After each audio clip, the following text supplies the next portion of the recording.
22 to 23. Don't take advantage of the poor or cheat them in court.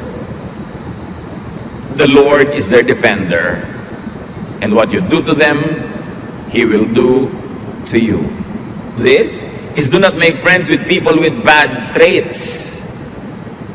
Huwag makisalamuha, makipagkaibigan, makisangkot sa mga taong ang asal, ang gawi, ang pananalita ay laging naghahanap ng gulo o maaaring magsuot sa kanila sa gulo.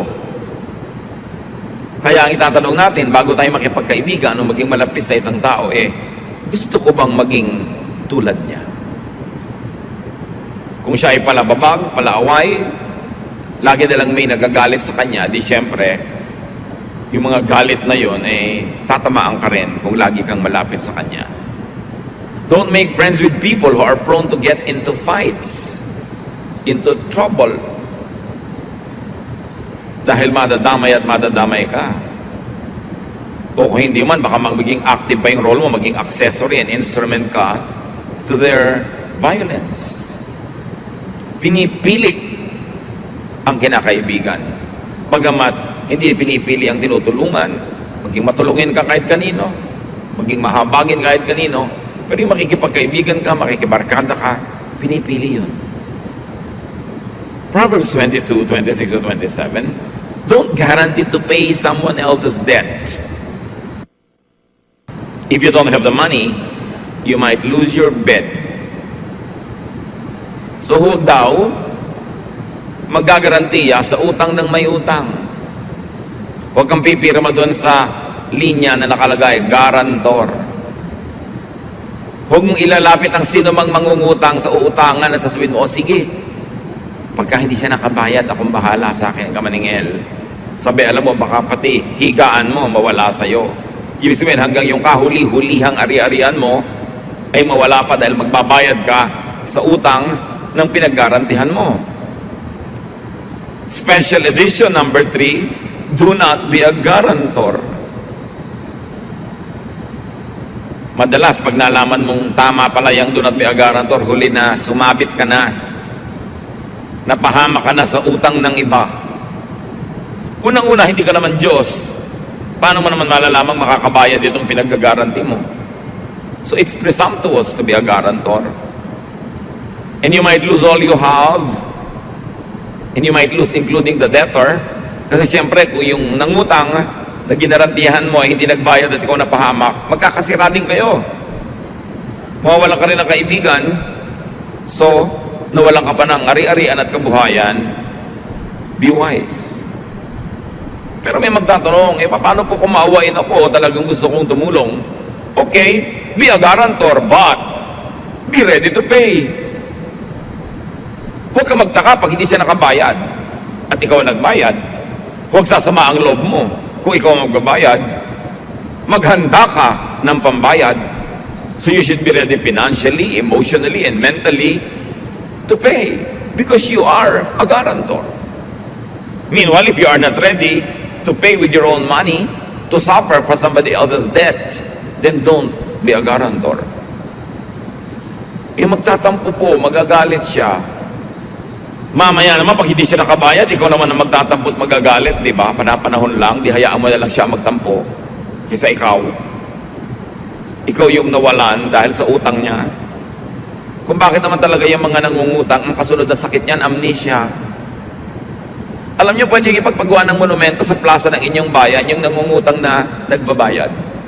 Konti yun Mas marami hindi nagbabayad. Mas marami nililimot. At huwag kang magkakamaling maningil, magagalit. So kitang-kita mo na hirap na ako, naniningil ka pa, sa'yo pagalit. 99.99% ng nangungutang ganyan. Ayaw magbayad. Magagamit ng credit card, lustay ng lustay, tapos ayaw bayaran. So, kung nagpapautang ka, ihanda mo ng loob mong hindi ka mababayaran at ipagpasalamat mo ang himala, ako mabayaran ka. Ngayon, kung ayaw mo nang sumama pa ang loob mo, ibigay mo na lang. Nangungutang sa'yo ng 1 million. Sabi mo, alam mo, huwag ka nang mangutang, bibigyan na lang kita ng 100. Yan. Para walang samaan ng loob. Maglimutan tayo kung gusto mo matapos ko ito ibigay, okay lang. Hindi yung aasa-asa ka. Lalo kung pang-enroll lang anak mo, ibabayad mo sa rent ng bahay, o panghulog mo sa kung sa iyong pangangailangan mo, ipapautang mo, para kumuha ng batong pumupok sa ulo mo. So, i-quote mo yung verse na yan. Sabi, alam mo, sabi ko silang Biblia, huwag daw ko magagarantor eh. Diba? Dahil mahal ka ng Bible, kaya ka pinoprotect. Pang-apat, nakarunungan. Proverbs 22:29. If you do your job well, you will work for a ruler and never be a slave.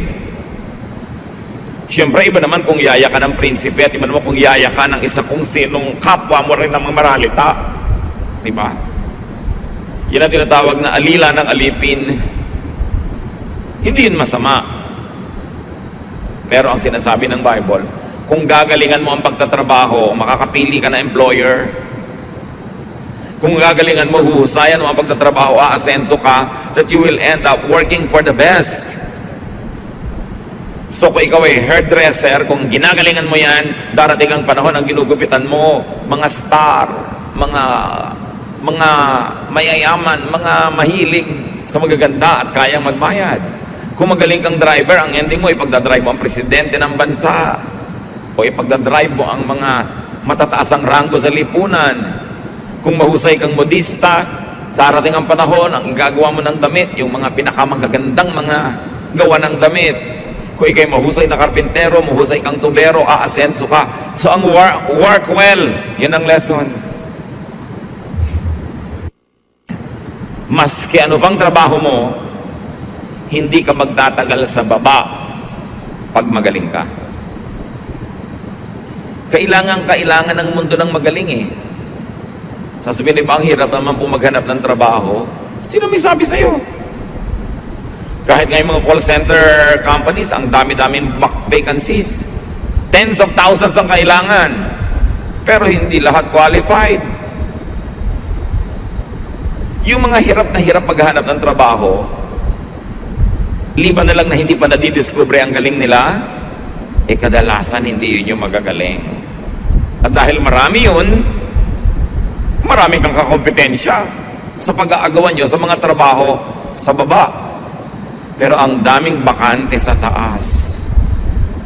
Pinapirate ka pa nga kung magaling ka. Nananahimik ka sa iyong kumpanya, biglang sinusulot ka ng iba dahil magaling ka. So sinasabi dito ng Proverbs, gusto mong umasenso, magtrabaho ka mabuti. Kasi lulutang at lulutang ka. You will end up working for distinguished persons. So ang tanong, who do you work for? Naglilingkod ka ba sa walang kwenta? Baka naman naglilingkod ka pa nga sa masama. Husaya ng trabaho. Working well could set you free from want, from bondage, from mediocrity and nothingness. Ano ang ticket ng maralita tungo sa pag-asenso? Work well. How do you make money? How do you have a lot of money and more than you need? Earn it. Sabi ng iba, marry it. Bihira mangyari yon. Sa teleserye lang yan. Sino namang baliw na mayaman ang gugustuhin mag-asawa sa isang pagkahirap-hirap? Siyempre, ang gusto niya mapangasawa, meron din. So, sino naman na pagkaganda-gandang tao ang gusto mag-asawa sa hindi niya kasing ganda? Bihira rin yun. Bihira yung mga nai-inlove sa kampanerang Cuba.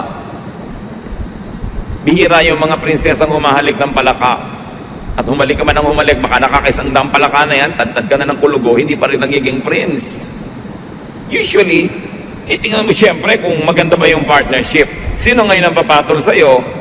Di kung mahusay ka, yung mahusay din, yun ang ticket mo para umangat. Kung mahirap ka na nga, tamad ka pa. Hindi mo pa sisikaping mag-aral kung may pagkakataon. At kung may trabaho ka, hindi mo na ini-improve. Pumasok ka na lang at umuwi. Yun ang pinakamataas mong pangarap sa buhay. Hindi mo malang ma-improve ang trabaho mo o produkto mo. Yakapin mo ang kahirapan habang buhay. Hindi ka makakatakas dyan. Kasi ang daan palabas sa kahirapan yung daan ng husay. galing. At napakarami mga taong nakahulagpos, nakatakas sa yakap ng hirap dahil magaling sila. Dahil ginalingan nila ang kanilang trabaho. Work well. Whatever it is, wherever it is, work well. Kasi hahanguin ka na magandang produkto na iyong gawain mula sa kawalan. You don't always have to work hard when you can work well. Maraming tao hardworking pero hindi umaasenso. Hindi naman sinusukat ng langit ang dami ng pawis na inilabas mo sa katawan para magawa ang isang bagay eh. Ang sinusukat, ano naman ang kalidad, ano ang quality ng ginawa mo. Ngayon kung hindi ka naman sobrang pinawisan, hindi ka sobrang napagod, pero ang ganda ng ginawa mo, yun ang kikilalanin, hindi yung pagod. It's not enough to work hard. You have to work well. The product of your work must be outstanding. Whether or not it was very difficult for you to do it. Pero sabi nga, kung mapurol ang isang palakol, mas dapat lakasan ang pagsibak sa kahoy para tumalab ito. Kung mas mapurol ang gunting, mas dapat mong diinan ang paggupit. Mas mapurol ang kutsilyo, mas pagsikapan mong ihiwa ito. So kung medyo mapurol ka, yun, dun mo kailangan ng dagdag na sikap. Hindi ka natural at na outstanding. Hindi ka natural na excellent, dagdagan mo ng effort, ng pagod para mapunan yung kulang. Pero kung naturally gifted ka na, hindi mo kailangan sobrang magpakahirap eh. Just do your best. At bawat isa naturally gifted sa isang larangan man lang sa buhay. Kung hindi ka man umangat, hindi ka umaasenso, hindi ka nagniningning, baka nasa maling lugar ka na hindi bagay sa talentong binigay sa iyo ng Diyos. May ibinigay sa iyo na outstanding ka pag doon ka nag-operate. Hanapin yon at yun ang palakasin. Proverbs verses 1 to 3, chapter 23. Ibang chapter na, kasama sa koleksyon ng 30 golden, with the ruler, with the powerful, with the wise. Ano ang pinakamagandang gawin? Use the meal or the encounter only as a means to connect, not just to eat. Siyempre, pagka kumakain kayo, maganda may conversation. Baka kumain ka na lang ng kumain, nabusog ka na, tapos. You don't get invited again. Solomon is saying, do not prioritize your appetite over decency. Napasarap ka pero talaga huwag kang magpakabundat. Yung iba naman sobrang damang kakainin, mag-uuwi pa. So winasak na ang puri, winasak ang tangal, mabusog lang.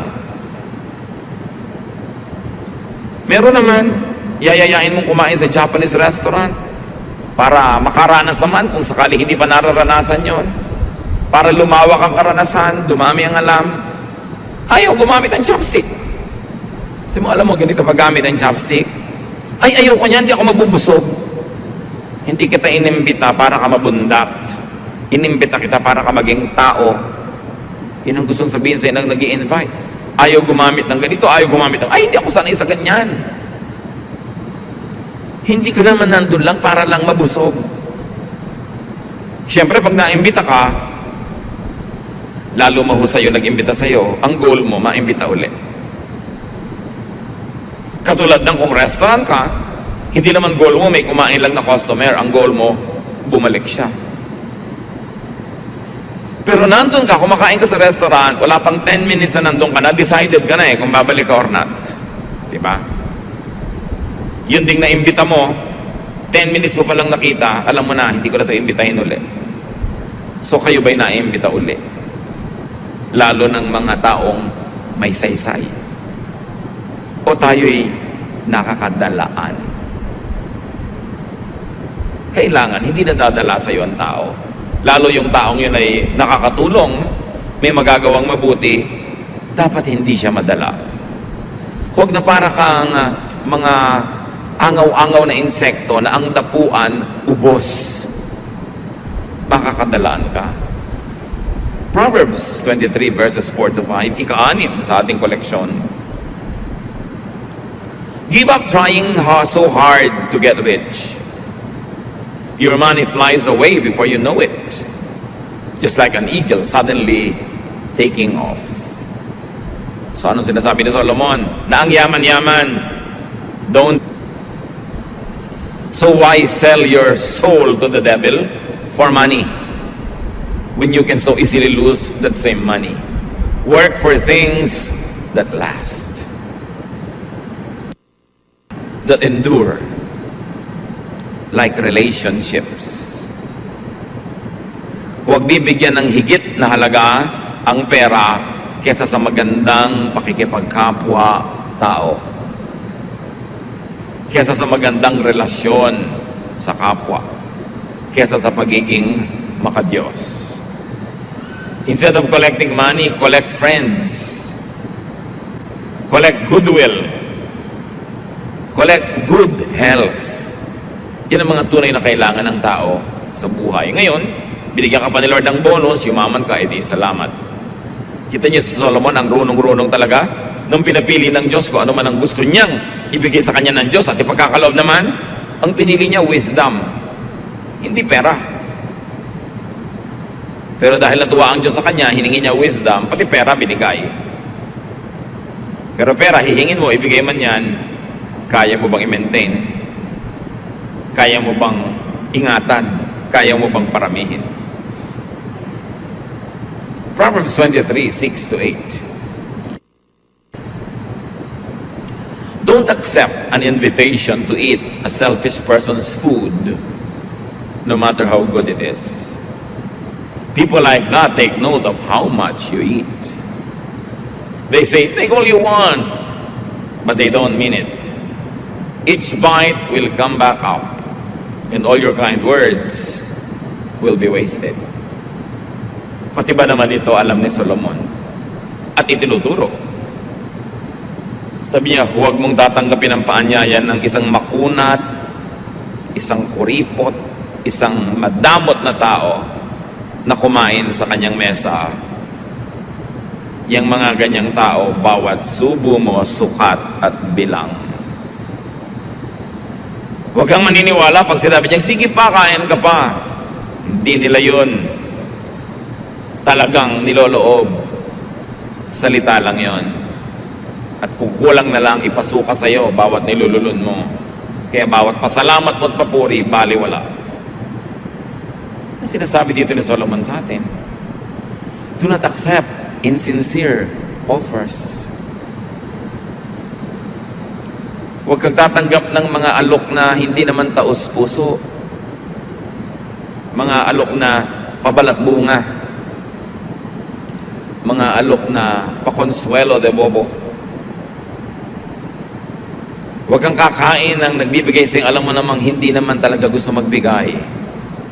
Huwag kang tatanggap ng anumang bagay na hindi naman maluwag sa loob na ibinibigay sa iyo. In other words, discern insincerity. Choose who to receive from. Kailangan, kung pinipili mo kung sinong binibigyan, mas pinipili kung sinong tinatanggapan. Tatanggap ka nga ng tulong, tatanggap ka nga ng bigay, tinutuos naman, isusumbat naman, ipamamalita naman sa iba, wag na lang. Mabubuhay ka naman kahit wala yun eh. Sa katunayan, yung alok ng isang tao hindi taos puso, baka pain o bitag lang. Ano ang kapalit? Anong bayad? Ano ang pakay? At nagbabait-baitan ang di naman mabait. Ano ang pakay at kunwari nagbibigay? Ang isang maramot. Ang isang maramot hindi magbibigay kung wala siyang kinukwentang tubo. So pagtutubuan ka lang yan. Kaya babalik tayo sa mga turo ni Solomon, hindi lahat ng kinahain sa'yo, kainin mo. Huwag kang magpahalata. Huwag kang kain ng kain. Huwag kang consume ng consume. Huwag kang tanggap ng tanggap. Kasi may bayad. Huwag magtiwala sa sobrang magiliw, sobrang mabait, sobrang palabigay, Tapos wala naman kayong pinagsamahan, wala naman talaga siyang sukat tanawin sa'yo. Ba't ang bait-bait? Baka may masamang balak. Sinabi na yan, ibalagtas sa Florante at Laura, kung ang isalubong sa iyong pagdating ay maamong mukhat, may pakitang giliw, lalong pag-ingat at kaaway na lihim, siyang isa-isip, nakakabakahin. Yung ang nice, wala namang pinanggagalingan, may hidden agenda yon. May balak. Pag-ingatan mo. Proverbs 23 verse 9. Don't talk to fools. They will just make fun. Ang linaw, hubad na hubad, simpleng-simple. Don't communicate with fools. Huwag makipag-usap. Huwag makipagkwentuhan. Huwag makipag-text. Huwag makipag-PM. Huwag mag-email. Sa mga kahangalan ang laman ng isip. Don't listen to rumors, gossip, hearsay. Those all fall under the qualification of foolish talk. And especially do not pass or share or spread foolish ideas. Pag may natanggap kang message sa Facebook, huwag share ng share. Lalo't nakakasira sa kapwa na hindi mo personally chinek. O kaya may kwentong nakakatakot. Lulubog ang buong Manila sa lindol, bla bla bla. Nasukat mo na ba? Alam mo ba? Don't share, don't pass.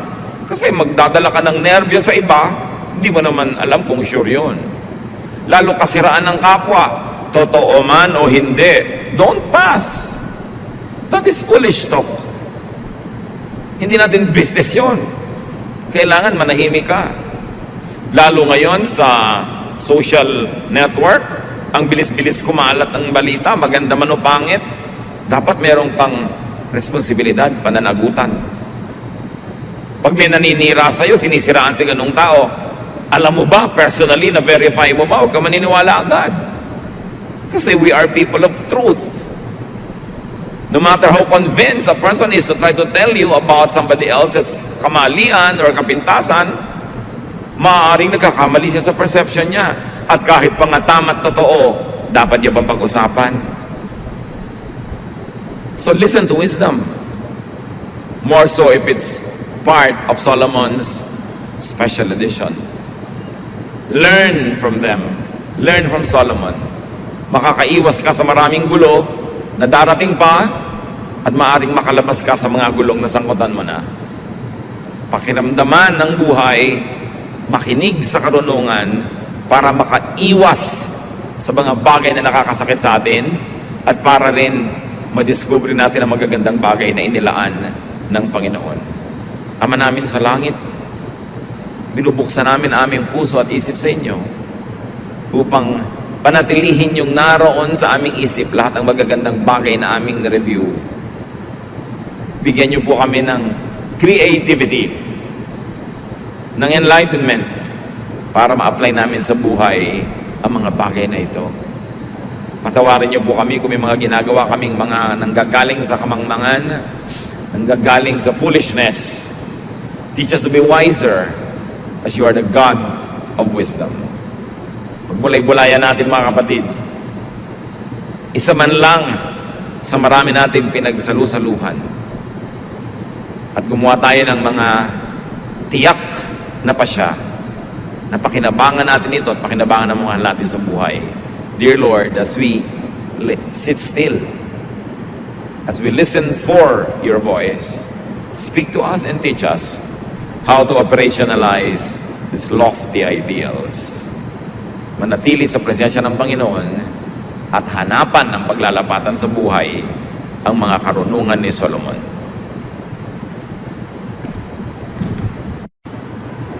Indeed, the Lord has done many wonderful things, and one of that is that God has given Solomon extreme and excellent wisdom. Wisdom that was not useful only to himself, but to everyone else around him and even to us today. Wisdom is precious, lalo na kung special edition. And in fact, among the Proverbs, Solomon has a very special edition. 30 Proverbs that he said are very special that people should keep in their hearts. And now we're going to discuss some of them as we have discussed kanina ang first worship service yung iba. At sa susunod na worship service sa Miyerkules, yung pangatlo. This is a three-part message on the special collection of Solomonic wisdom. Ang pamagat ng pag-aaral natin ngayon, Solomonic Wisdom, Special Edition, actually part 2 of 3 parts. Thank you, Lord, for Solomon's wisdom. Thank you for everyone around him that helped him improve his wisdom. And now we thank you for the privilege of partaking of that wisdom. Patawarin niyo po kami sa mga kasalanan namin, sa mga maruruming pag-iisip, sa maruruming salita, sa pananakit ng kapwa, sa mga pagbibintang, sa mga pagkukulang namin sa aming mga tungkulin, sa aming mga personal na paglabag sa iyong mga utos. Pakalinisin niyo kami, Panginoon. Cleanse us with the blood of Jesus. Enable us to rise above ourselves and meet with you in a higher level of consciousness, of spirituality. And we ask you, Father, to give us a simple message coming from the wisdom that you have given to Solomon and to the people that he also learned from. And may you give us the wisdom to apply this in daily life. Lead us, teach us, empower us to understand the power of your truth.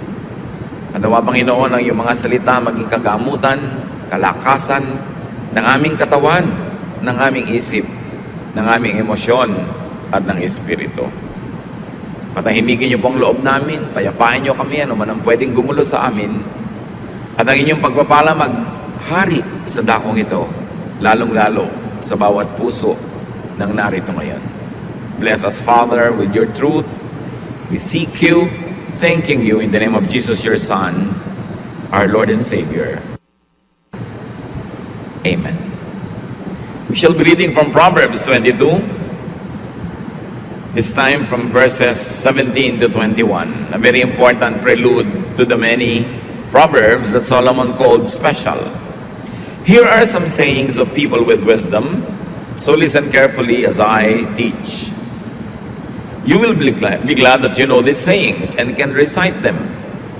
I am teaching them today so that you may trust the Lord. I have written 30 sayings filled with sound advice. You can trust them completely to give you the right words for those in charge of you. So this is Solomon speaking. Sabi niya, marami akong kinolektang mga kasabihan, karunungan, galing sa mga ninuno, sa mga taong nag-iisip. At inayos ko sila at naging 30 mga salawikain na nagbibigay ng mahalagang payo sa buhay. These are sayings of people arranged and expounded by Solomon. So why Solomon listened to others? Hindi siya kontentong marunong siya at pinarunong siya ng Diyos. In fact, marunong siya kaya marunong siyang makinig sa kapwa. Why Solomon collected and edited the Proverbs which we now enjoy. Immediately, meron siya agad tinuturo sa atin, mga kapatid. Learn from others. Learn from Proverbs. Mga salawikain, kasabihan ng matatanda dahil marami na silang natutunan sa buhay. And so what do we do with wisdom? Especially collective wisdom of a people? Hear, contextualize, and apply other people's wisdom to you. It's important to hear. And why hear? Because there are many things that compete for our attention. Pag narinig natin ang karunungan ng iba, pwede na nating maiwasan ang pagkakamaling nagawa nila. Marami naman mga tatao kaya lang natututo dahil nagkakamali. Through trial and error, mostly through errors, people learn. Kaya pag may edad na ang tao, marami na naging pagkakamali.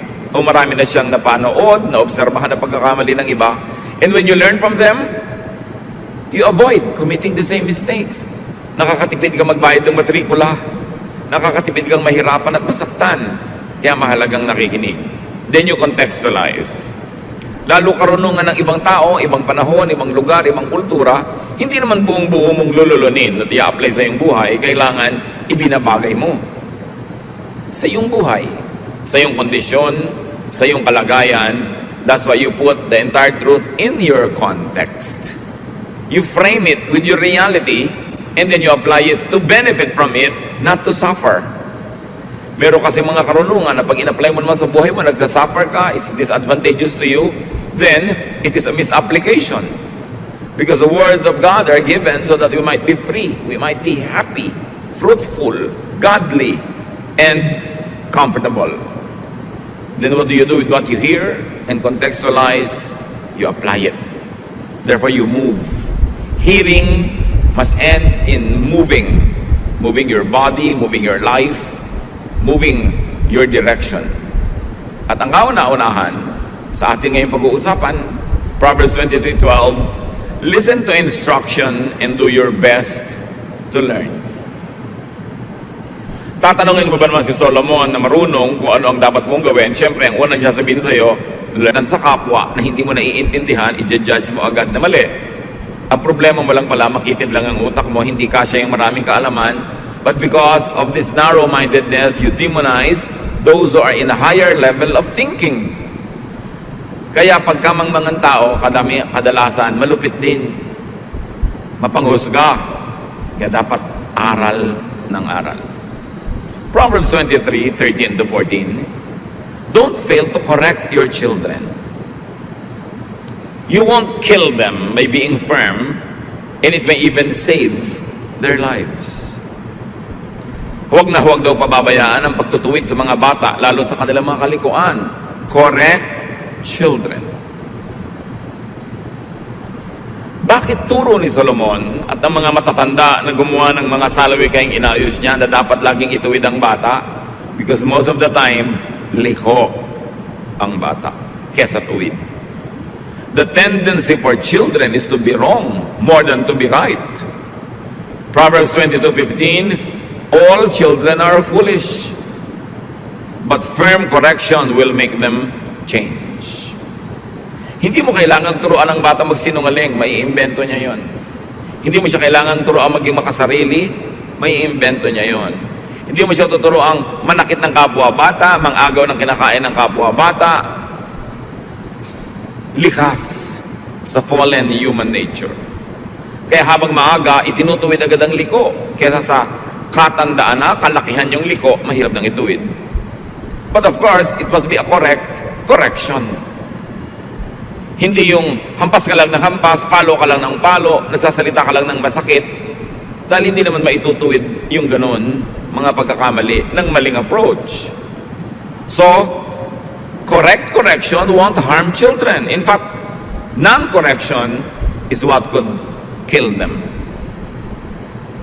Pag kulang tayo sa pagtutuwid sa mga bata, maaari ang mga bata lalo pang mapahamak. Hindi yung kawawa naman yung bata, ayaw mong turuan, ayaw mong disiplinahin, ayaw mong pagalitan. You must correct children on time. Preferably before an error is committed. Para alam na niya, pag kinukomit niya yun, conscious siya that is committing an error, and therefore, malilimitahan ang kanyang paggawa nun. Or if it's already committed, immediately after an offense. Kaya nga ang sabi ng MRTCB, kailangan lagi ang gabay at patnubay ng magulang. Dahil pagka hindi tayo nagbigay ng patnubay, di ba? Programa ay rated PG. Patnubay at gabay ng magulang ay kailangan sa mga batang manonood. O ganon. So anak, makakapanood ka ng mga hindi totoo. Yung mga lumilipad dyan, hindi totoo yan. Fantasy lang. Makakapanood ka ng mga kalupitan, huwag mong gagayahin. O kaya, huwag mo nalang papanoorin. So, dapat nakabantay ka sa mga bata. Makakakita sila ng eksena ng mga tao sa street. Sinasabi mo agad, nag-editorialize ka na. Anak, huwag mong gagayahin yung kilos na yan. O yung dura ng dura sa kalsada, huwag mong gagayahin yan. Etc. etc. Kailangan ng pagtuturo, pagtutuwid. Kasi halos wala pang laman yung isip ng mga bata. Kung ang mauna doon, mahirap nang tanggalin. Kaya pag may pumapasok na mali, alis na agad dyan, nilalagyan mo. And this is probably one of the very difficult social costs of having so many parents working in places away from their children. naiintindihan natin, kailangan mabuhay, kailangan mag-survive, pero dapat merong kahalili, may mga substitute ang parents, nagtuturo sa mga bata. Mahirap naman kasi magturo. Mas madaling pabayaan na lang. Pero anong sabi ni Balagtas sa Florante at Laura? Sa taguring bunso't likong pagmamahal, ang isinasama ng batay, nunukal. Ano pa yung nunukal? Bubukal. Yun ang ibig sabihin nun. Gagaling doon ang kasama ng bata. Ang iba marahil sa kapabayaan ng dapat magturong tamad na magulang. Masipag dapat ang magulang mag-correct. Proverbs 23:15-16, My children, if you show good sense, I will be happy. And if you are truthful, I will really be glad. So yun ang itinuturo ng magulang sa anak. Pag gumawa ka anak ng mali, I will be sad. Kung gusto mo lamang maging first honor, nag-cheat ka, I will be sad. I will not be glad na naging honor student ka pero nag-cheat ka. Values. And we should reward children's goodness with recognition, with approval. At the same time, there should be enough punishment for badness para alam ng bata kung saan siya tatayo. Pag kinalakihan na ng bata ang paggawa ng tama, kahit later on, hindi mo na bantayan, hindi mo na laging paalalahanan, likas na sa kanya ang pag-ibig sa tama at pagkamuhi sa mali. Pero pag napabayaan, the first 4 up to 7 years, ang hirap bawiin ang mga maling natutunan niya. Proverbs 23:17-18, pangatlong wisdom ni Solomon sa koleksyon. Don't be jealous of sinners, but always honor the Lord. Then you will truly have hope for the future. Ba't sinabi yan? Kasi maraming taong naiinggit, nananaghili, nagsiselos sa mga masasama. Bakit? Lalo ko yung kasamaan ay nagbibigay ng pera. Kung ang masamang gawa ay nagpapasikat sa tao o nagbibigay sa kanya ng mapagkakakitaan, katanyagan, kapangyarihan, pwedeng mainggit yung taong hindi gumagawa ng masama sa gumagawa ng masama. Lalo't parang may premyo pa ang paggawa ng masama. Pero ang lesson from Solomon, do not envy bad people. Do not envy people who do bad deeds. Though they seem prosperous for a while, though they seem powerful or they seem to be having a good time, they will have their day in God's court. At ang paggawa ng mali, kahit nagkakamal ka ng pera, kahit napakaraming parang benepisyo, may araw din na ito ay itutuwid. Jealousy and envy could lead to sin. What ka sin? The sin of imitation. Pag tinuruan mong sarili mo at hinayaan mo sarili mong naiinggit sa maling gawa ng kapwa, hindi mo mapapansin, mamaya ginagawa mo na rin yun sa kagustuhan mong mapasayo din yung napapasa kanya sa paggawa ng mali. Proverbs 24:1-2, don't be jealous of crooks or want to be their friends. All they think about and talk about is violence and cruelty. Sa biglang tingin parang crime pays. Pero no. God is God of justice. Crime will always pay in terms of punishment, but not in terms of rewards. Kung may rewards man, pansamantala lang yan, panandalian. Kaya mga kapatid, kung nakikita nyo na yung gumagawa ng masama, parang umaasenso pa, sa paggawa nyo ng mabuti, kayo pa to kumisang hindi napapansin, kayo to hindi umaasenso, do not regret being good. Hindi dapat pagsisihan ang pagiging mabuti dahil para nyo nang sinabing mali ang Diyos. Huwag magsisi. Minsan may ginawa ka ng mabuti, hindi tumanaw ng utang na loob, huwag mong pagsisihan. Diyos ang naglilista ng mga pautang mo at siya ang maniningil para sa iyo o siya ang magpupuno o magbabayad nun. Huwag magsisisi. Ang pinagsisisihan yung paggawa ng masama. Hindi kahit kailanman yung pagtulong, kahit yung tinulungan mo walang kwenta. It's always a privilege to do good because God is good. And good deeds belong to God. And bad deeds belong to the devil. Huwag magsisi. Ipagpasalamat yung opportunity to have done good. Proverbs 23:19 to 21. Listen to me, my children. Be wise and have enough sense to follow the right path. Don't be a heavy drinker or stop yourself with food. It will make you feel drowsy and you will end up poor with only rags to wear.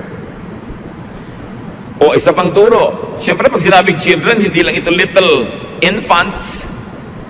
Lahat ng mga anak ng tao, anak ng Diyos, kahit mature ka pa, tinutukoy, huwag ka daw magpapakalasing, huwag kang mahumaling sa alak, at huwag kang sobrang kumain. No? So may mahihilo ka. Di ba, minsan may kumakain, bakit ganyan? Nagdidilim ang paningin ko sa kabusugan. Ayaw pa tumigil. Nakalawit na yung pusod, kain pa ng kain. Sinasabihan na ng doktor, bawal mo itong kainin. Talagang hindi mapigil, kain ng kain. Tapos pagkakain naman, bakit ba ang dami kong kinain? Ang bigat tuloy ng tiyan ko, magsisisi naman. Lalo yung mga maglalasing. Paggising, bakit yung asawa niya bangas-bangas ang mukha? Bakit ganyan ang mukha mo, my dear? Aba, pinagsusuntok mo ako kagabi. Ay, sorry, kiss ng kiss sa mga pasa. Nasaktan na. Ito namang si babae na kisan lamang, nakangiti na uli. Gusto mong kape. Matapos mabugbog. These are specifics.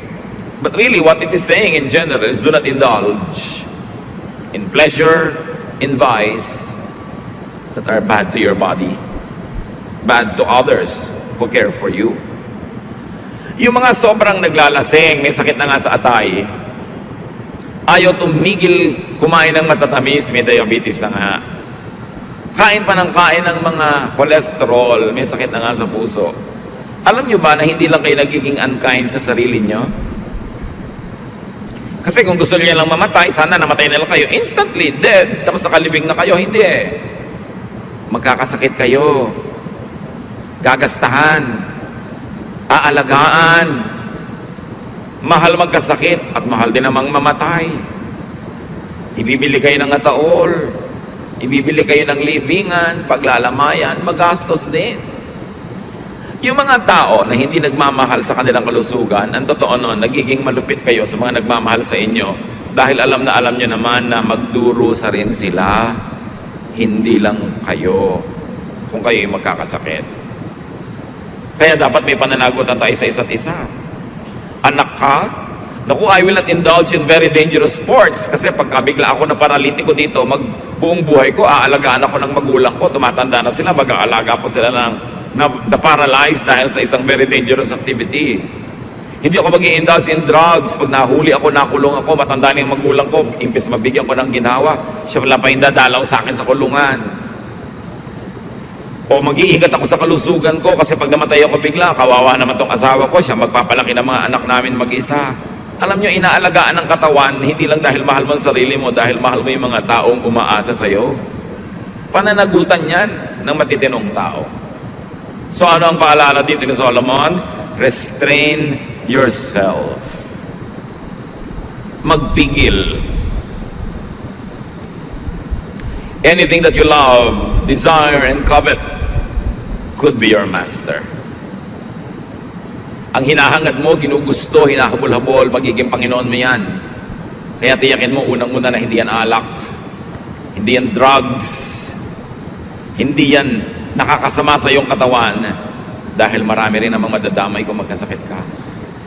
Panglima, sa collection na ito na very special, verses 22 to 25, bili na naman sa mga anak. Pay attention to your father and don't neglect your mother when she grows old. Invest in truth and wisdom, discipline and good sense, and don't part with them. Make your father truly happy by living right and showing sound judgment. Make your parents proud, especially your mother. Kabilin-bilinan ni Solomon na pinarunong ng Diyos. Pansinin mo ang itinuturo sa ng ama at huwag na huwag mong papabayaan ang iyong ina sa kanyang pagtanda. Kailangan gumugol ka mamuhunan ka sa karunungan, sa disiplina, sa katinoan, at huwag na huwag kang wawalay sa tamang daan. Pasayahin mo ang iyong ama sa pamamagitan ng matinong pamumuhay. Hayaan mong ikarangal ka na yung mga magulang, lalong-lalo ng iyong ina. Bakit ng ina? Kasi siyempre napakasakit ang puso ng ina kung may ginagawang kaaliwas-wasan ng kanyang anak. Nakakahiya halimbawa, masakit, walang magandang bunga, nasasaktan ng magulang. Again, pananagutan natin sa mga nagmamahal sa atin na magpakatino. Be a good son or a good daughter. Sa Old Testament kasi madalas ang kausap lang lalaki, pero siyempre kung son, kasama din yung daughter doon. Hindi nilang ina-address specifically. Anong bilin mga anak? Make your parents happy and proud because of your good behavior. Yung huwag kang gumawa ng ikahihiya nila. Kahit hindi ka nahihiya, sila nahihiya, di nasasaktan sila. Isinasaalang-alang yon. At mahigpit na bilin, hindi lang sa verse na ito, maraming verses. Take care of your parents when they grow old. Huwag na huwag kalilimutan na alagaan ng magulang, lalo't matanda na sila. You take care of life's transitions. And the transitions of life is during infancy and old age. Kaya tuloy-tuloy ang sibilisasyon, ang kabihasnan, dahil may mga ipinapanganak na bata. Pero kung hindi ba sila inalagaan, lalaki sila? Inalagaan kasi. And there's always an unwritten contract na ang mga batang inalagaan, na palaki, sila naman ang mag-aalaga sa mga magulang nila hanggang ihatid nila sa huling hantungan at humarap na ang mga magulang sa Diyos pagdating ng panahon. From generation to generation to generation, that has been the norm. Mature people take care of the young, and then when the mature people become very old, the young who have become now mature take care of them. Panapanahon, walang sisira sa usapan. Bawat henerasyon tutupad sa ganitong arrangement. And this is how humanity and civilization goes on. Proverbs 23, 26 to 28. My son, pay close attention and gladly follow my example. Tatay ang nagsasalita sa anak na lalaki. Bad women and unfaithful wives are like a deep pit. They are waiting to attack you like a gang of robbers with victim after victim. So lalaki sa lalaking usapan, anong sabi ng tatay sa anak? Avoid, beware of bad women. And here, the context of bad is sexually promiscuous women who are not faithful to their own husbands, who seduce men who are husbands of other women, or women who seduce men away from their duties, away from their godliness, away from their good sense. Of course, pwede mo rin baligtarin yan. Pwede mong sabihin din sa women na beware of bad men. But just the text is talking about a father saying this to the son. So anong unang-una dito ang leksyon, mga tatay? Be a model father to be able to say this. Tatay, you want to be a good father? The first step in becoming a good father is by being a good husband to your children's mother. Paano ka magiging mabuting tatay kung hindi ka mabuting asawa sa nanay nila? Kung sira ang relasyon nyo, maapektuhan din ang pagiging tatay mo. At bakit babae na naman dito ang pinag-initan? Because in the context of the verses, we find the women who are temptresses. So the verses is talking about women who seduce married men, who destroy their personal holiness in the homes of these married men. And the message is, pay attention to this, especially men. Why avoid temptresses? Bakit dapat iwasan ang mga babaeng tukso? Kasi naiiba ang utak ng lalaki pag nadadarang na at nalalapit sa tukso. More than women. And this is a biological truth. PsychologyToday.com, in the article, The Physiology and Endocrinology of Sexual Arousal, says, listen very well, when the mind and the body are in the state of sexual arousal, the prefrontal cortex, sometimes called the cerebral cortex, which is responsible for higher level cognitive functions like reasoning, is shut down. Pagka daw, ang isip ng isang lalaki ay dumating na sa level ng sexual arousal, nagising na ang kanyang damdamin, napukaw na ang kanyang pagnanasa, nagsasara ang cerebral cortex na pinanggagalingan ng katwiran. So yung ako ang iyong konsyensya, sarado. Yung mali ang gagawin mo, magkakasakit ka, sarado yon. Magugulo ang iyong asawa, sarado. Baka mahuli ka, sarado. Pag dumating ka na sa level na natukso ka na, sarado na ang utak. Wala nang gustong gawin kundi ituloy ang nasimulan. And to continue to quote, sexual temptation is not a battle between the pleasure center and the rational part of the mind. The rational part, when the person is already aroused, is already dead. It's not even fighting.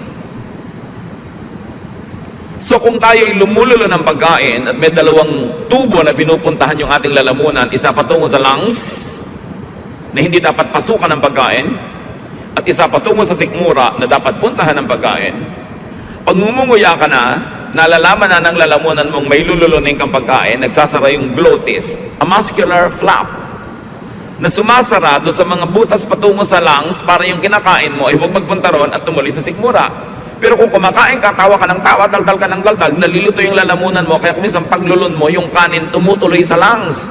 Iuubo mo ngayon hanggang lumabas sa yung ilong. Naranasan nyo na yan? Kasi nalilito yung lalamunan.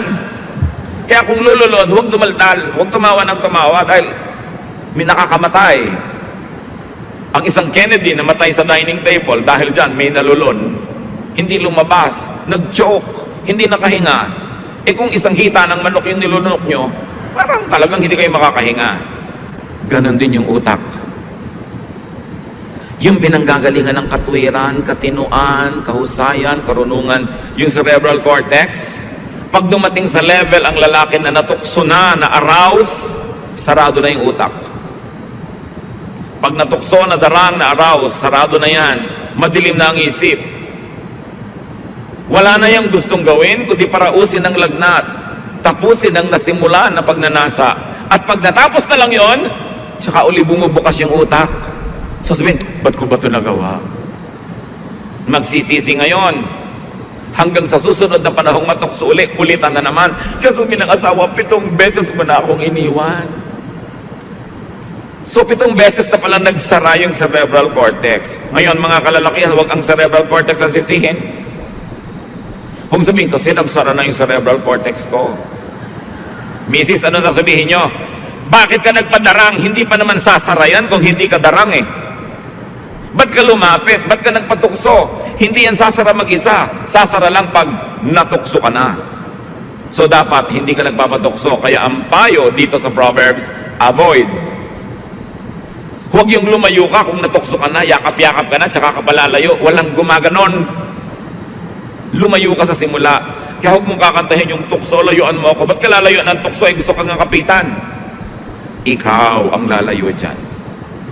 Anong payo? Lumayo. So pag may nagsasabing natukso kasi ako, nagkamali ako, kasi lumapit ka. Kasi hinayaan mong matukso ka. Beyond the power of your mind. It is important to understand that. Kahit yung mga ganyan, yung mga mechanics, hindi in-explain sa atin ng Proverbs, alam nila yung methodology of temptation. Kaya kailangan huwag lalapit kahit sa simula pa lang. Pag may nakita ka nakabukas sa pinto at may nakalabas na tuhod at kakaway-kaway, isara mo yung pinto, ipitin mo ang tuhod. Hindi sisilipin mo kung sino yung nasa loob, mamaya papasok ka na, tuloy-tuloy na yun. Proverbs 23, 29 to 35, who is always in trouble? Who argues and fights? Who has cuts and bruises? whose eyes are red, everyone who stays up late just having one more drink. Don't even look at what that colorful stuff bubbling up in the glass. It goes down so easily, but later it bites like a poisonous snake. You will see weird things and your mind will play tricks on you. You will feel tossed about like someone trying to sleep on a ship in a storm. You will be bruised all over without even remembering how it all happened. And you will lie awake asking, when will morning come so I can drink some more? Ano ang babala dito ni Solomon? Sino daw ba yung nasusugatan, nahihilo, naglalaro ang guni-guni? E di yung mga naglalasing. Sinong napapahamak? Yung nagkakanta puyat-puyat para just one more shot, one more drink. At mamaya, just one more hanggang abutan na ng umaga, gising pa sa pagbibisyo. Ito ang ipinakikilala sa atin ng Solomon. Do not be a drunkard. Do not indulge in vices. At syempre, yung alcohol dyan is only a metaphor of all vices. Huwag kang magpuyat ng kasusugal. Tapos tulog ka sa araw. Pagising mo alas 3 na, alas 4 ng hapon, maghahanap ka na naman ulit ng sugalan. Huwag nagpapakalasing-lasing hanggang gabi, tapos matutulog mong umaga, hindi makapagtrabaho. Pag umagabi na ulit, hanapan na naman ng iinumin o drugs. Do not start a vice. Bihirang nagsisimula ng bisyo ang nakakatakas. Do not get led and controlled by a vice. You must be a free man or a woman, not addicted to anything, even food, even wine, even a habit, because the people of God must be free. Free only to serve God. So because of his vice, a man demeans and hurts and destroys himself and his loved ones as well. Nakakakita ka na ang titinong mga tao pag nalasing na, mukhang basura, mukhang basahan. Mga matitinong mga babae na ngayong nagkanda talo sa kasino ay mukha ng basahan. Dapat hindi ganun. Huwag magpapaalipin. And if this habit runs in the family, as many habits are, cut it and stop it in your generation. Kung lahi kayo ng mga babaero, putulin mo na sa panahon mo para huwag mo nang maipasa sa iyong anak. Kung lahi kayo ng mga lasinggero, lahi ng mga nambibisyo, lahi ng mga nambubugbog ng asawa, stop it in your generation. Kung lahi kayo ng mga nangangaliwa, lahi ng mga hindi matapat sa mga asawa hanggang kalolalahan nyo, alam nyo talagang mga makakate, stop it in your generation. How can we do that? We can do that because Jesus saves us. Because Jesus can cut generational curse. Napuputol niya, napapatid, maging ang mga saling lahi ng mga masasamang bisyo. Because the power of the blood of Jesus can set us free from the power of darkness. So huwag sisihin ng mga kamag-anak, ang mga kalolalalahang na mayapa na. Kuminsan, yung mga generational sins, hindi naman dahil sa genes, hindi genetics, culture. Yung kasi ang culture ng pamilya, yun ang kinalakihan mo.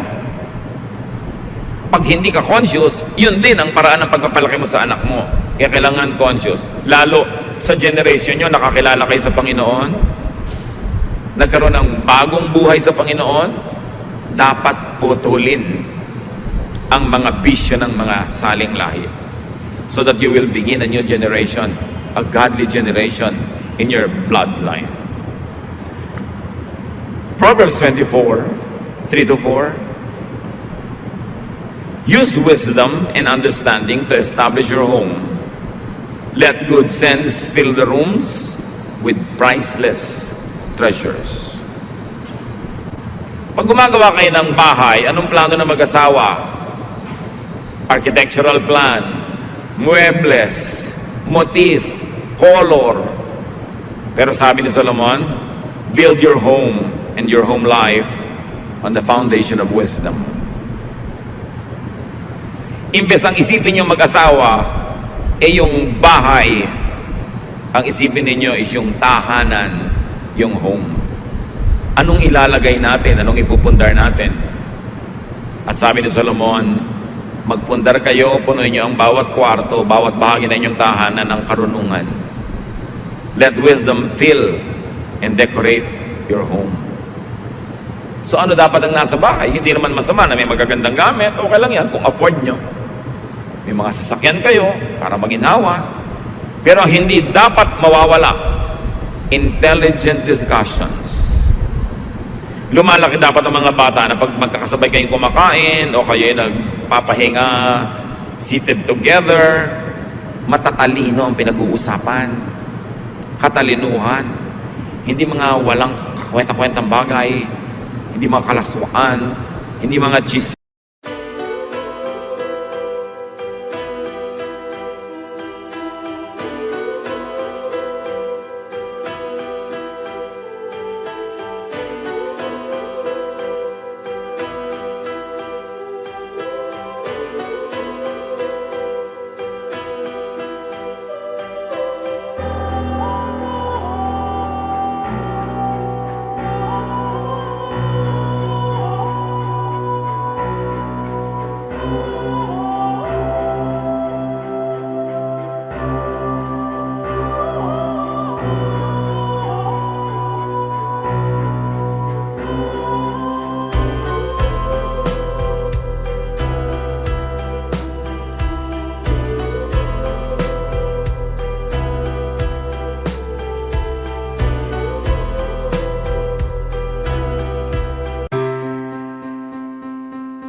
Dalangin namin ang lahat ng ito sa ngalan ng iyong anak na aming tagapagligtas, si Jesus, na siyang umiibig sa amin.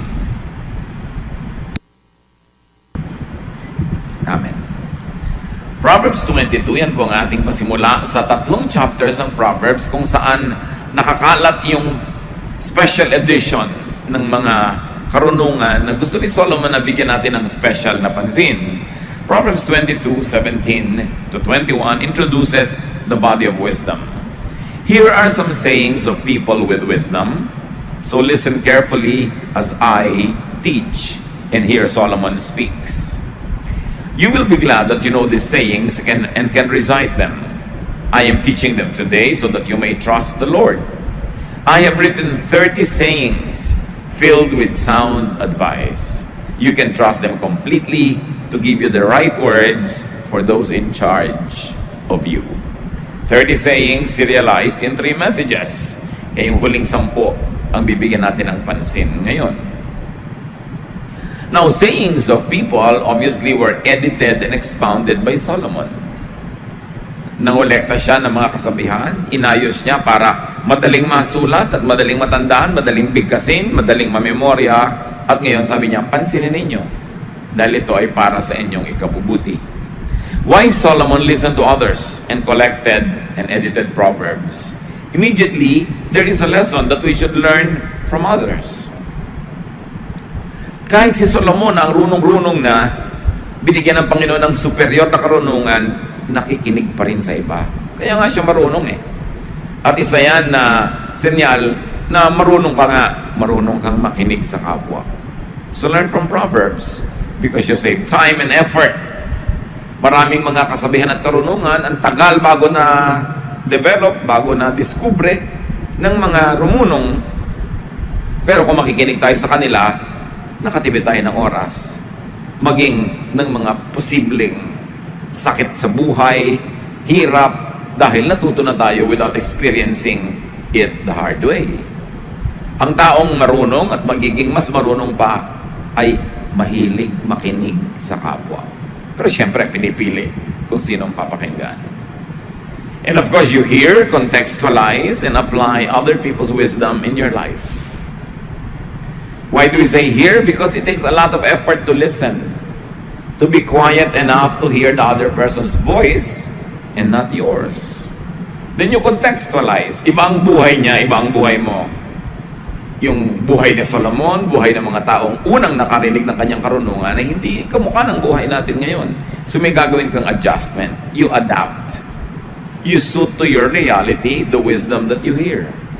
Kaya kung minsan, ang organized religion can be perceived as oppressive is because many people simply apply to their lives everything they see in the Bible without considering the differences in time, in location, in culture, in the context of the listeners of the Word of God then and the Word of God being heard by people now. Siyempre, may mga cultural changes, may mga legal changes, at ang lahat ng yan isinasaalang-alang mo in applying God's Word to your life. Hindi hubad na hubad, buong buo, i-apply mo. Kahit ang nagiging bunga, pagdurusa, kalupitan, o kaya nalalayo ka pa nga lalo sa Diyos dahil iba na yung pamaraan ng pamumuhay. At dito nagkakaiba-iba ng opinion ng maraming mga nagbabasa ng Biblia. Paano nila i-apply? Paano mo i-apply sa buhay mo ngayon? You live in a metropolitan, in a cosmopolitan area. Yung mga katuruan at kaugalian ng mga tao na nasa mga liblib na mga villages who lived 2, 3, 4,000 years ago. Siyempre, merong adjustment na kailangan gawin. Proverbs 23 verse 12. Learn and listen to instruction and do your best to learn. So main lesson agad is to learn. We never stop learning.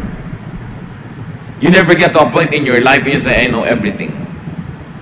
At kahit nalaman mo na ang lahat ng bagay tungkol sa isang discipline or school of thought, nagkaedad ka naman, may naiba sa buhay mo, may ibang yung point of view, you relearn. And you have to readjust. You learn always. Never stop. And of course, learning involves a lot of effort. Mahirap yatang matuto. Mas madaling huwag na lang matuto. But in the long run, mas mahirap yung hindi ka natuto kasi malaking ibabayad mo sa kamangmangan. Pagdurusa, nawawalan ka ng opportunities, at minsan mali-mali ang iyong ginagawa. Learning involves unlearning. Pag sobra kang traditional, sobra kang conservative, mahirap matuto. Kasi kung ano yung nauna sa utak mo, ayaw mo nang paalisin kahit may meron ka nang pwedeng ipalit. Kung ano yung naunang korte, ayaw mo nang i-adjust, gusto mo yun na lang lagi. Yun ang ibig sabihin ng conservative eh. They conserve. So pag masyado kang conservative, even in spirituality, usually ang nagiging ending, nagiging masungit ka, nagiging unnecessarily unhappy ka. You make other people unhappy also. You become miserable. Kasi conserve ka ng conserve ng isang karunungan or isang interpretation ng karunungan na dapat ay ina-adjust mo dahil lumalaki yung utak mo, nagkakaroon ka ng edad, nagkakaroon ka ng maraming experiences. Hindi napakalaking virtue na maging conservative. Kailangan progressive. Yung looking forward ka, moving forward, hindi laging backward. Katulad halimbawa, gusto mo conservative music, so laging gusto mo piniplay 50s, 60s, not so bad. Pero ang dami pang magagandang music na nakalikha mo lang noon na hindi mo papakinabangan kung ayaw mo man lang buksan yung isip mo sa mga naging bagong mga creation. At hindi lang yon, wala na makapag-enjoy pagkasama ka kasi yun na lang laging gusto mong patugtugin at pakinggan at galit ka o ginadjudge mo yung iba naman ang music ang gusto. Malaking baggage yung maging masyadong conservative. There is an advantage in being conservative to the point na hindi ka kung saan na lang dali ng hangin. Meron kang anchor, hindi ka masyadong madaling maiba, hindi ka masyadong madaling mabola, madaya. Pero malaki rin ang disadvantage kung dapat ka nang mag-adapt ay hindi mo pa ginagawa because you are conservative. Effort and learning. Learning involves adjustment to new realities and to renewed realities. So go with and go after learners and seekers. Pag naghahanap tayo ng mga kabarkada, kaibigan, sasamahan, hanapin mo yung marunong matuto, mahilig mag-aral, yung asenso ng utak mo pagkasama mo sila. Parang 5 minutes mo lang makausap, tumalino ka na. E paano kung 1 hour? Hindi yung ang tagal mong kausap, walang dadagdag sa'yo, baka may nabawas pa nga. Importante pinipili ang sinasamahan. And then sa Proverbs 24, maraming koleksyon ng wisdom na inilagay si Solomon. Verses 5 to 6. Wisdom brings strength, and knowledge gives power. Battles are won by listening to advice and making a lot of plans. Here, Solomon puts a lot of premium to wisdom. Wisdom, of course, is knowledge applied the right way. Bago ka magkaroon ng wisdom, knowledge muna. And your knowledge, when applied the right way, when framed the right way to benefit you, to glorify God, to turn you into a better person, it becomes wisdom. Sabi niya, alam niyo ang mga gera na papanalunan sa strategy, hindi sa lakas ng muscle, hindi sa dami ng tao, hindi sa lakas ng mga armas, sa strategy, sa planning. So sabi niya, ang tunay na mananalo sa mga digmaan, physical digmaan yan, o emotional, o mental warfare yan, o spiritual warfare, ang magwawagi dyan yung may wisdom. So strength comes from wisdom. Bali, wala yung 10 mga malalaking katawan na wala namang utak. Matatalo rin yun at the end of the day. Ngayon, malakas ka na, may utak ka pa, edi ang laki ng advantage. But between the two, unahin ang wisdom. Real strength is not only physical, it is mental. Pag magaling ka magplano, kahit konti lang ang gamit mo, konti lang ang resources mo, mas marami ka ma-achieve kesa doon sa ang daming resources pero sabog-sabog ang utak, burara mag-isip, maraming wastage. Thought can move bodies and other physical objects. Pag naiisip mo, napapagalaw mo, hindi naman yung telekinesis kundi pag naisip kasi ng tao, na-achieve If it is thinkable, then it is achievable. Sabi nga ng iba. So, laging pag-iisip, pagpaplano. Get advisors. Listen to advice. Hindi pwedeng alam mo na lahat. Pag may area na may mas magaling na tao doon, hingin mo yung payo niya. And always, have a plan. Paano ko tatapusin ang high school ko ng 4 years or 3.5? Paano ko gagawin yung aking gustong mangyari sa buhay ko? Okay, gusto kong umasenso. Paano? I must have a plan. Because if I don't have a plan, it is a dream. Don't dream. Plan.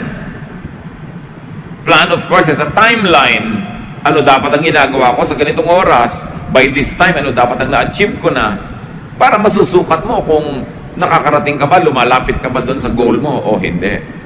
Sabi nga nila, if you fail to plan, you plan to fail. Actually, hindi nagpaplano, may plano. Plano niyang mabigo.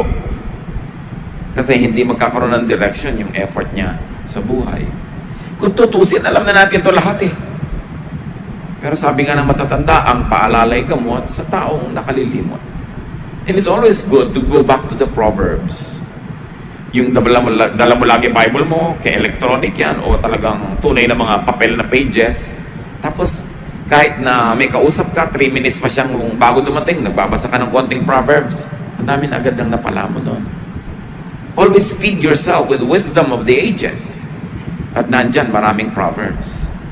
Chapter 24, verse 7, wisdom is too much for fools. Their advice is no good. So fools cannot appreciate wisdom. So do not try to discuss wise things with a foolish person. Magagalit siya, mabobor, maiinis lang sa'yo. Paano po malalaman kung sino daw ang wise o ang foolish? Ito na nga isang sign. Fools cannot appreciate wisdom. Pagka merong matinong usapan, ayaw niya. Meron ka magandang sinasabi, ayaw niyang pakinggan. Alam mo na, in this area, at least in this area, this person is foolish. Not for you to advertise it everywhere, but for you to be able to design what you might do with this person. Never listen to fools. Ina-assess mo without outwardly judging people so that you will know how to behave with this particular person. And know, marami siyang foolishness, therefore I will watch myself not to listen to this person. Or, whenever I'm listening, I should be very, very careful. Baka niya ako ma-influence wrong. Baka niya ako madala sa mali. Nag-iingat ka. Proverbs 24, 8 to 9, no one but troublemakers think up trouble. Everyone hates senseless fools who think up ways to sin. May application dito agad sa sinasabi ni Solomon. To avoid troubles, avoid fools. Nakita nyo, pagka nagkakaproblema yung isang tao, malalaman mo, ang dami pala niyang partner in crime, ang dami palang dawit, ang daming nakasabit. Dumadami yung nagkakaproblema kasi nagka-involved sila eh. So you avoid trouble by avoiding fools because fools are always attracting trouble. Isa pa yan ang definition ng fool. Lagi siyang parang magnet, dinidikitan ng problema, dinidikitan ng gulo, sinusundan ng away, kahit saan magpunta. Therefore, that person is very foolish ways. That's why you avoid being with this person often. E paano kung dumating yung dagok ng langit sa kanya habang katabi ka? Eh di syempre, may tama na rin sa'yo yun. People who always get into trouble are fools. Kaya, kawawa naman yung ang napangasawa, foolish. Wala na siyang ginawa kundi ayusin yung gulo na sinusuotan ng asawa niya. Wala na siyang ginawa kundi ayusin yung gulo na ginagawa ng kanyang anak. Mga ganon. Proverbs 24:10, don't give up and be helpless in times of trouble. Ito ang mahalagang wisdom. So, times of trouble are times for firmness and perseverance. Pagka mahirap, may project ka, dumating sa oras na hirap, may pagsasama kayo mag-asawa, dumadaan kayo sa oras na magulo, mahirap, sabi, don't give up. May ginagawa kang proyekto, dumating ka sa period ang hirap na, don't give up. Nag-aaral ka, ang hirap na, don't give up. Alam nyo kasi ang mangyayari pag nag-give up kayo mga kapatid? Lalaki na sana yung mundo nyo, dinadala na kayo ng problema nyo sa opportunity na matatalo nyo siya. At alam nyo naman ang mangyayari pagka nanalo kayo over the problem and over the trouble. Lalaki yung utak nyo, lalaki yung confidence nyo, lalaki yung mundo nyo. Pero pag papalaki na yon, tas biglang natakot ka, tinamad ka, ayaw mo nang mahirapan, umatras ka sa safe area, umatras ka sa comfort zone mo, pinaliit mo yung mundo mo. At ano mangyayari doon pag pinaliit mo? Baka buong buhay, hindi ka na magkalakas loob uli na harapin yung malaking challenge. Therefore, pagkakasyahin mo na yung sarili mo sa maliit na mundo all your life. Nahihirapan ka na mag-aral. So, nag-give up ka na. O di-drop out ka ngayon. Kailan ka pa uli magkakaroon ng lakas ng loob na mag-enroll? Eh, nadala ka na, natakot ka na. Habang tumatagal yung panahon na umatras ka doon sa problema, lalong lumalaki yung paniniwala mong hindi mo naman talaga kaya yon. Or buong buhay nag-iisip ka, kinaya ko kaya o hindi? May trouble kayo mag-asawa, ang laking gulo. Hihiwalayan mo na lang, lalayasan mo na lang, o sosolven mo yan. Kasi kung hiniwalayan mo, liba na lang, nanganganib yung buhay mo dahil ang trouble pala, gusto kanyang patayin, no? Iba naman yun. Pero hiniwalayan mo, ano ngayon ang gagawin mo? Kasama ka na lang sa iba. O sasama na lang siya sa iba, o pareho na lang kayo walang partner all your life. Thinking, ano kaya mangyayari ko, ipinaglaban ko?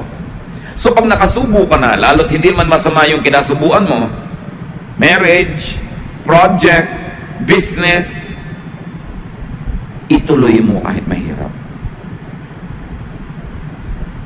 Na kung hindi mo nagtagumpay, hindi ikaw ang may kasalanan. Pero mahirap yung ikaw na mismo ang sumuko dahil ayaw mo nang mahirapan pa. Kasi kung alam mong hindi naman ikaw ang sumuko, talaga lang hindi tama ang panahon, talaga lang hindi nangyari yung dapat mangyari, susubukan mo uli yun eh. At malamang na mapagtagumpayan mo rin sa susunod. Pero pag ikaw mismo yung umatras, may effect sa'yo yon. Mawawalan ka na ng pananalig sa pwede mong magawa habang buhay ka na ngayong makukulong sa maliit na utak. Sayang naman ang buhay. Kung uubusin mo na lang sa maliit na mundo, pwede namang lumaki. Lesson from Solomon, don't give up in the middle of difficulty. Tsaka kung sa kalagitnaan ka, tsaka titigil, di sayang lahat yung investment mo, sayang yung nailagay mo na effort, panahon, sayang. Huwag niyong padaliin ang buhay na tuwing may mahirap, aatras na lang kayo sa madali. Kasi magsisimula kayo ng pattern ng atras, ng atras, ng atras. Ang buhay dapat abante ng abante ng abante para umaasenso. Proverbs 24, 11 to 12. Don't fail to rescue those who are doomed to die. Don't say, I don't know it. God can read your mind. He watches each of us and knows our thoughts. And God will pay us back for what we do. Ano daw ang huwag na huwag gagawin? Huwag umiwas tumulong sa isang taong nanganganib ang buhay. In fact, rescue those who are in danger of dying. Why? Because life is most precious. God is life. God is the bigger giver of life.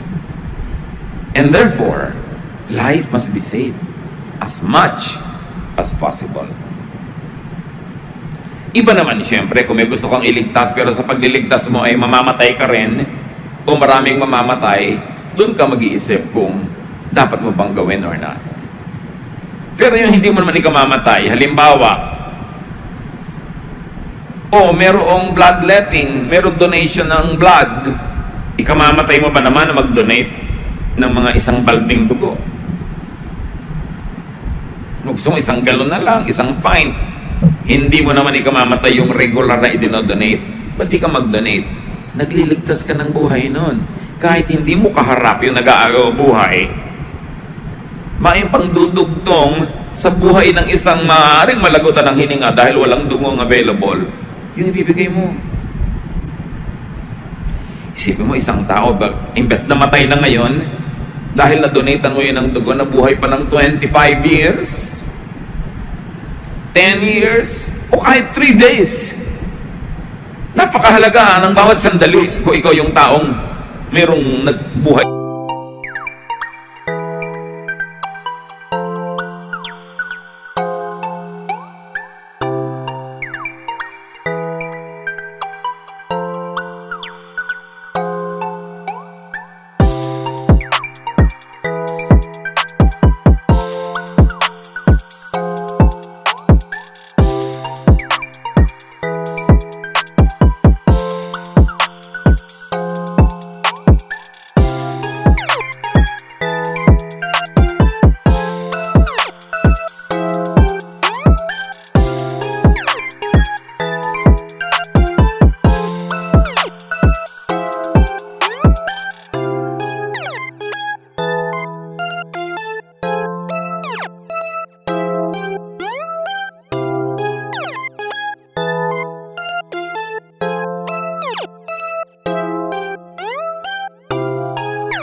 Kapwa, kahit sila masama. Do not celebrate people's ruin, even if they were your enemies. Kung minsan nararamdaman mo yan, naiingit ka sa kapitbahay mo, tapos bigla siyang nasunugan, buti nga. Yung isipin mo, no? Naiingit ka sa kumari mo, paggawa ng mukha niya, tapos minsan tumabingi, tuwa ka, yan, kakagawa. Diba? Huwag ganun. Alam ng Panginoon yung laman ng ating puso. At ito, ang linaw ng sinabi, the Lord will find out and be unhappy. Then He will stop being angry with them. Kaya, nagkakaganon yung masama dahil nagagalit sa kanila ang Diyos. Pero sabi, pag pinagtawanan mo, pag ipinagbunyi mo ang kanilang mga hirap, mawawala yung galit ng Diyos sa kanila. Anong ibig sabihin? Di titigilan na ng Diyos yung pagdisiplina sa kanila. Ano nang ipagsasaya mo? Dilulungkot ka na naman, maingit ka na naman, magagalit ka na naman. So be wise. Don't celebrate people's fall. God ruins people because He's angry with them. And God's anger will be wiped away when God sees that you celebrate the suffering even of evil people. Proverbs 29, 24 rather, 19 to 20. Don't let evil people worry you or make you jealous. They will soon be gone like the flame of a lamp that burns out. Nararanasan niyo na ba yung kuminsan, mga kapatid? Sana hindi. Yung naiinggit ka sa masama. May gumagawa ng mali, tas para umaasenso, sumisikat, yumayaman. And then naiinggit ka, nagsiselos ka. Ang bunga nun, mamaya, gusto mo na rin gawin yung ginagawa niyang mali. So, mapapasama ang iyong kalagayan. Alam ng Diyos ang nangyayari. Ang mga gumagawa ng mali, mabibisto yan. Be sure that your sin will find you out. That's what the verses of Scripture say. God is not mocked. Whatever a man sows, he shall reap. So do not problematize or envy bad people. Ang problemahin mo, sarili mo, ang asikasuhin mo, magpakatino, magpakaayos. At huwag mo rin gawing business mo na ikaw magparusa sa iba. God knows what to do. Be good. Don't return evil for evil.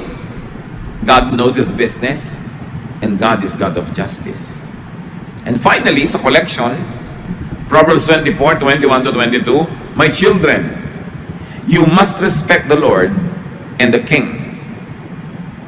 And you must not make friends with anyone who rebels against either of them. Who knows what sudden disaster the Lord or a ruler might bring?